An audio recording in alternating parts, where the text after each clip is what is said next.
Di antara horizon sunyi gurun dan langit yang menyimpan lapisan-lapisan kosmologis waktu, cinta dalam Islam hadir bukan sebagai konstruksi emosional banal, melainkan sebagai fenomena ontologi, sebuah proses pencerahan ruhaniyah yang melampaui gradasi afektif biasa. Ia adalah bentuk sublimasi eksistensial ruh menuju yang maha mutlak, artikulasi batiniah dari fitrah untuk kembali pada sumbernya. Menyebut Laila dan Majnun atau menyelami narasi Zulaikha dalam cahaya Yusuf, sejatinya adalah membuka kitab tafsir batin manusia. Tafsir cinta sebagai jalan epistemik menuju al-haq. Kaisi bin al-Mulawah, dijuluki Majnun oleh sejarah, adalah figur yang menginteriorisasi ekstaz spiritual dalam tubuh. Cinta profan. Cinta kepada Laila bukanlah keniscayaan biologis, melainkan pelatihan jiwa untuk mencapai tingkat fana, anihilasi diri dalam refleksi keindahan ilahiyah. Dalam terminologi Ibn Arabi, ia menjadikan Laila sebagai tajalli, manifestasi kehadiran Tuhan dalam keindahan. Dalam apistim filsafat cinta Islam, narasi Majnun merepresentasikan bentuk iras transan dan melampaui, bentuk menuju esensi, dari hasrat menuju hakikat. Pandangan para ulama terpolarisasi.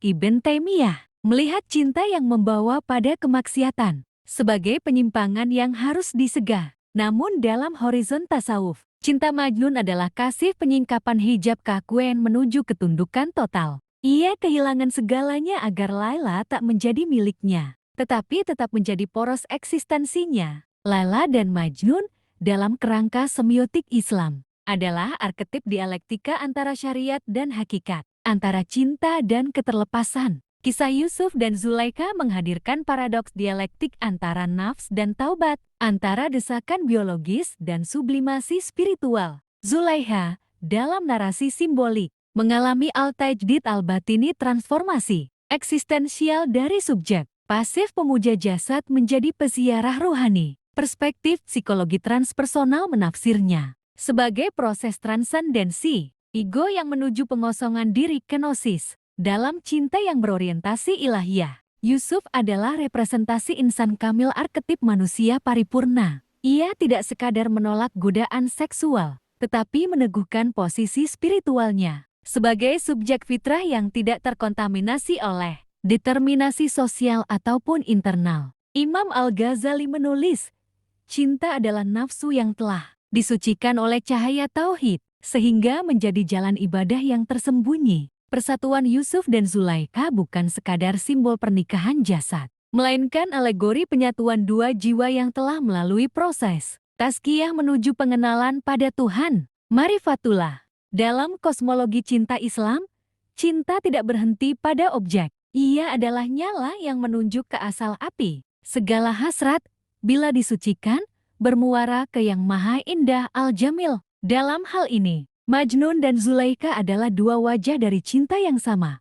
Satu tidak tersentuh, satu terlalu menyentuh, keduanya menemukan kehampaan sebagai jalan pulang. Islam tidak memusuhi cinta, tapi mentransformasikannya menjadi tangga rohani. Melalui cinta, kita belajar membebaskan bukan dari dunia, tapi dari keterikatan yang menjauhkan dari Tuhan. Dalam dimensi Ibn Arabi, cinta adalah sebab dari penciptaan, dan melalui cinta pula makhluk kembali kepada asalnya. Para teolog dan sufi Islam telah mengembangkan epistemologi cinta melalui taksonomi, bukan untuk membatasi, tetapi untuk memahami kedalaman spiritualnya. Ibn Qayyim al-Jauziyah mengklasifikasikan cinta dalam Madarik as-Salikin sebagai mahabbah tabiah, cinta sebagai naluri insani, mahabbah uqiyah, cinta karena iman dan kesamaan jalan rohani, mahabbah filah, cinta murni untuk Tuhan, tanpa kepentingan pribadi. Kutipan Rabiah al-Adawiyah, aku mencintaimu dengan dua cinta,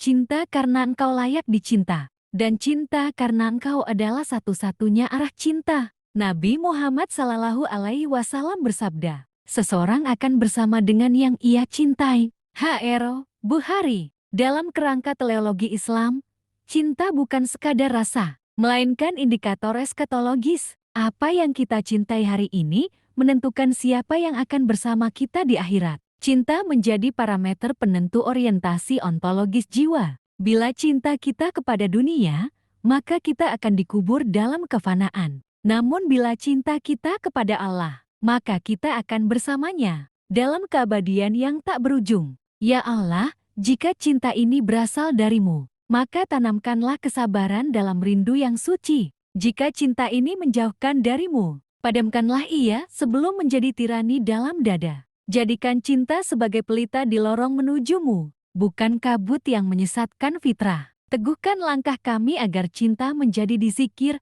bukan sekadar gairah. Cinta dalam Islam bukan akhir dari perjalanan, melainkan awal dari pengembaraan rohani menuju yang maha cinta. Kalau kamu cinta kepada seseorang, klik like, komen, dan subscribe, siapa tahu cintamu akan terwujud.